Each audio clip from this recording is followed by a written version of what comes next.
Hello friends, Bengal job study সংবাদ চ্যানেলে আপনাদের সকলকে জানাই স্বাগতম। আজ এক্ষুনি মাত্র বা খবর অনুসারে রাজ্য কেন্দ্র সরকারের তরফ থেকে উঠে এলো আজকের বাছাই করা 30টি গুরুত্বপূর্ণ সংবাদ। শুরুতে হেডলাইন, তারপরে বিস্তারিত খবর।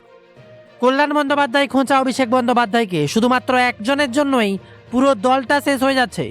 হয় মমতা বন্দ্যোপাধ্যায়কে অভিষেককে বেছে নিতে হবে, না হলে আমাকে। কল্যাণ বন্দ্যোপাধ্যায়ের প্রত্যুত্তরে জবাব দিলেন অভিষেক বন্দ্যোপাধ্যায়। তিনি আমাকে ছোট থেকে বড় করেছেন, তার অধিকার আছে অভিষেক বন্দ্যোপাধ্যায়কে শাসন করার। এবার জল ঢাললেন সমস্ত আগে অভিষেক বন্দ্যোপাধ্যায়। সায়নী ঘোষ এবার মুখ ঢাকছেন, তা নিয়ে কটাক্ষ কুণাল ঘোষ। বলছেন উনি কি এমন করেছেন যে মুখ ঢাকছেন? তোলপাড় করে খবর সামনে। এবার সত্যি কি হাতছাড়া হবে মমতা বন্দ্যোপাধ্যায়ের ঘাসফুল প্রতীক? আইনত কি সম্ভব? কি বলছে এবার হাইকোর্ট? অবসরপ্রাপ্ত প্রধান বিচারপতি। মমতার আরেক হারাধন মদনের কাছে এলো এবার সিআইডির নোটিশ, চলবে তল্লাশি আবার মদন মিত্রকেও। কোণঠাসা একের পর এক নেতামন্ত্রী, এবার মমতার 1 সেকেন্ডের মন্তব্য এবার পুলিশের অভিযোগ দায়ের। দুর্গাপুজোর ক্লাবগুলো কি এবার অনুদান পাবে, জানিয়ে দিলেন শুভেন্দু অধিকারী, নতুন মুখ্যমন্ত্রী। হাত কেটে নেবে তবু সায়নী যাবে না, পরশু গ্যারান্টি দিচ্ছিলেন মহুয়া। আর আজ কি হলো শুনলে আপনিও চমকে যাবেন। এবার কি তৃণমূল ছাড়লেন সায়নী ঘোষও? কোথায় যাবেন? উঠছে নতুন করে জল্পনা। আর এমন সময় শুভেন্দু তাকে সম্মান করি, ওর সঙ্গে ভালো সম্পর্ক। বোমা ফাটলেন এবার মহুয়া, উঠে এলো তা নিয়ে আরও এক জল্পনা। একের পর এক সিআইডির প্রশ্ন, বেশ কয়েকবার মেজে ধরালেন অভিষেক বন্দ্যোপাধ্যায়, বাংলার যুবরাজ। আর তারপরে তোলপাড় করে খবর। কি প্রশ্ন করছে এবার সিআইডি?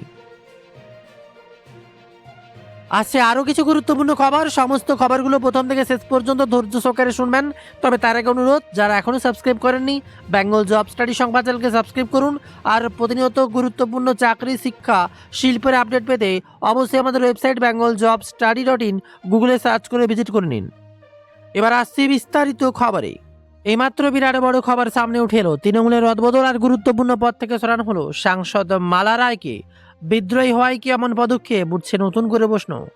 তৃণমূলের মহিলা কংগ্রেসের সভানেত্রী পদ থেকে সরিয়ে দেওয়া হলো সাংসদ মালা রায়কে। লোকসভার বিদ্রোহী হওয়ার জেরেই এই পদক্ষেপ নেওয়া হয়েছে বলে খবর। প্রশ্ন উঠতে শুরু করেছে, তার জায়গায় দলের মহিলা সাংগঠনিক পশ্চিমবঙ্গের তৃণমূল মহিলা কংগ্রেসের দায়িত্ব দেওয়া হয়েছে আলিফা আহমেদকে। খবর আছে, মালা রায় দলের মহিলা সংগঠনের প্রেসিডেন্ট ছাড়াও দক্ষিণ কলকাতার সাংসদ। সে সঙ্গে তিনি কলকাতার পুর সংস্থার চেয়ারপারসনও ছিলেন। আর এবার ফিরহাদ হাকিমের ইস্তফার পরে ভেঙে যায় পুরো বোর্ড। কিন্তু তৃণমূল হেরে যাওয়ার পর বিদ্রোহী বিধায়ক এবং সাংসদদের শিবিরে যে 19 জন লোকসভার সাংসদ রয়েছেন তাতে নাম লিখিয়েছেন মালা রায়ও। আর তাতেই কি এবার এমন পদক্ষেপ, উঠছে তা নিয়ে প্রশ্ন। আর এবার অভিষেক বন্দ্যোপাধ্যায় কল্যাণ বন্দ্যোপাধ্যায়ের বার্তায় তোলপাড়। তার আর অভিষেকের মধ্যে বেছে নিতে হবে কাউকে একজনকে, বলেছেন কল্যাণ বন্দ্যোপাধ্যায়।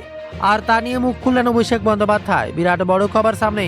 যদি অভিষেককে নিয়ে দল চলে তবে আমি আর নেই, এবার এই প্রতিক্রিয়া দিলেন অভিষেক বন্দ্যোপাধ্যায়কে নিয়ে। কি বলেছিলেন? বৃহস্পতিবার অভিষেক বন্দ্যোপাধ্যায়কে নিয়ে ক্ষোভ প্রকাশ করে তৃণমূলের সাংসদ তথা বিশিষ্ট আইনজীবী কল্যাণ বন্দ্যোপাধ্যায় তিনি প্রকাশ্যে ক্ষোভ উগড়ে দিয়ে বলেন, যদি অভিষেককে নিয়ে দল চলে তবে আমি আর নেই। আর এবার সেই নিয়ে মুখ খুললেন তৃণমূলের সর্বভারতীয় সাধারণ সম্পাদক অভিষেক বন্দ্যোপাধ্যায়। অভিষেক এবার সঙ্গে বললেন, কল্যাণ ব্যানার্জি অধিকার আছে আমাকে নিয়ে কথা বলার। আমাকে উনি ছোট থেকে বড় করেছেন, আমার ক্ষোভ নেই। উনি আমাকে এসব কথা বলতে পারেন। দলে যেসব শীর্ষ নেতারা আমাকে নিয়ে কথা বললেন তারা বলতে পারেন দলের মধ্যেই। খবর আসছে, শুক্রবার মমতা বন্দ্যোপাধ্যায়ের বাড়ি এড়িয়ে যান কল্যাণ বন্দ্যোপাধ্যায়। এলেন না বিকেলে। গণনার পর থেকে নিয়মিত কল্যাণ বন্দ্যোপাধ্যায়কে দেখা যাচ্ছিল বিকেলে মমতা বন্দ্যোপাধ্যায়ের বাড়ি। আর গতকাল অভিষেক বন্দ্যোপাধ্যায়ের সঙ্গে মতভেদের পর আজ কল্যাণকে দেখা গেল না মমতা বন্দ্যোপাধ্যায়ের বাড়িতে। ঘটনার সূত্রপাত বৃহস্পতিবার কলকাতা হাইকোর্টে ছিল সাইজাল কাণ্ডে রক্ষা কবচ নিয়ে অভিষেক বন্দ্যোপাধ্যায়ের করা আবেদনের শুনানি ছিল। এবার অভিষেকের রক্ষা কবচ মামলা করেছিলেন কল্যাণ ও তার ছেলে শীর্ষান্ন। কল্যাণ বন্দ্যোপাধ্যায় এদিন বক্তব্য, গতকাল রাত 12:30 জানান এই মামলা করার দরকার নেই। তারপরে আজ অন্য আইনজীবীকে নিয়োগ কেন? আর তারপরেই ক্ষুব্ধ কল্যাণের মন্তব্য, ওর অধ্যত্ত এসি রুমের রাজনীতির জন্য এই দল হেরেছে, আর নেই আমি, অনেক হয়েছে। কল্যাণের স্পষ্ট কথা, ওর বোসিং অ্যাটিটিউড হওয়ার পরই কোনোভাবেই যায়নি। দিদিকে ঠিক করতে হবে কি করবে। কামাক স্ট্রিটের এমপ্লয়ি হতে পারবো না। বিরাট বার্তা এবার অভিষেক বন্দ্যোপাধ্যায়কে নিয়ে কল্যাণ ব্যানার্জি। আর এদিকে আবার সিআইডি প্রসঙ্গে অভিষেক বন্দ্যোপাধ্যায় বলেন, এদিন সিআইডি তলব প্রসঙ্গে তিনি তদন্তের সহযোগিতা করেছেন। তিনি বলেন, আমায় যেখানে যতটুকু ডেকেছে আমি গিয়েছি, আমার পক্ষে যতটুকু সহযোগিতা করা দরকার আমি করেছি। এইমাত্র বিরাট বড় আপডেট, দ্বিতীয় হুগলি সেতু বন্ধ, এবার ফের বন্ধ বিদ্যাসাগর সেতু বা দ্বিতীয় হুগলি সেতু যান চলাচল। পুলিশ সূত্রে খবর, কেবল বদল এবং মেরামতির জন্য এবার আগামী রবিবার 14 জুন ভোর 6টা থেকে দুপুর 2টো পর্যন্ত বন্ধ থাকবে বিদ্যাসাগর সেতু। ওই সময় সেতুর উপর দিয়ে কোনো রকম যান চলাচল করবে না। লালবাজার জানিয়েছে, বিদ্যাসাগর সেতু বন্ধ থাকার জন্য ওই সেতু দিয়ে হাওড়ার দিকে চলাচলকারী সব ছোট গাড়ি এবং যাত্রীবাহী বাস হাওড়ার সেতু দিয়ে যাতায়াত করবে। শ্রীভূমি স্পোর্টিং ক্লাব থেকে বেরোলেন বিরাট বড় খবর, পুর নিগমের দুর্নীতি ধৃত প্রাক্তন মন্ত্রী সুজিত বসুর শ্রীভূমি স্পোর্টিং ক্লাব থেকে উদ্ধার প্রচুর ত্রাণ সামগ্রী। পাওয়া গেছে গঙ্গাসাগরের প্রসাদও।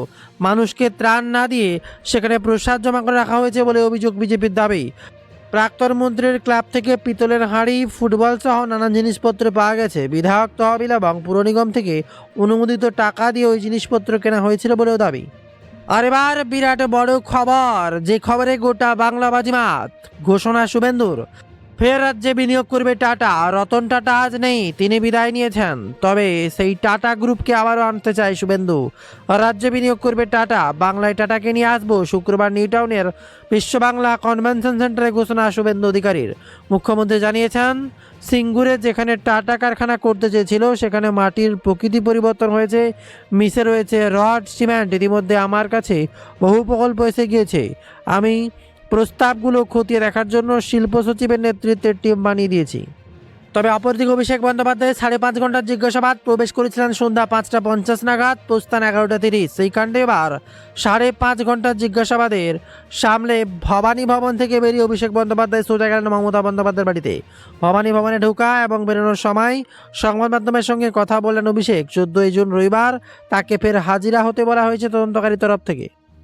আর তার সাথে বিরাট বড় খবর, আগামী 20 জুন পশ্চিমবঙ্গ দিবস উপলক্ষে তারকেশ্বর অনুষ্ঠান মঞ্চে থাকবেন পিএম নরেন্দ্র মোদী। কিষাণ যোজনার পরিবর্তে 2000 টাকা কিস্তি বিরাট বড় খবর অ্যাকাউন্টে দেবেন বলেই জানিয়েছেন সিএম শুভেন্দু অধিকারী।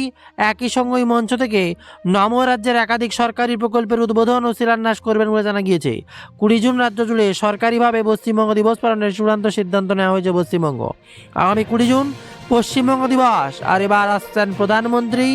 আর বিরাট বড় খবর, মোদির কিষাণ যোজনার পরবর্তী 2000 টাকা করে কিস্তি দেবেন এবার বাংলায় এসে শুভেন্দু অধিকারীর বিরাট বার্তা।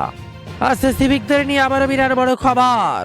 বিরাট খবর, সিভিকদের নিয়ে ভাবছে এবার পশ্চিমবঙ্গ সরকার। মমতা বন্দ্যোপাধ্যায়ের নেতৃত্বাধীন সরকারের আমলে রাজ্যের চুক্তিভিত্তিক 1,24,000 সিভিক ভলেন্টিয়ার নিয়োগ হয়েছিল। পালাবদলের পর ওই চুক্তিভিত্তিতে কর্মীদের চাকরির কী হবে সে প্রশ্নের উত্তর সিএম শুভেন্দু অধিকারী সরকার খুঁজতে শুরু করেছে বলেই খবর। এর আগে বাংলায় এলওপি হিসেবে শুভেন্দু বারবার বলেছিলেন, দুর্নীতিমুক্ত ভদ্র সিভিকদের চাকরি বহাল থাকবে এবং বেতনও বাড়বে। এবার সিএম হিসেবে তিনি কি সিদ্ধান্ত নেন সেটাই দেখার।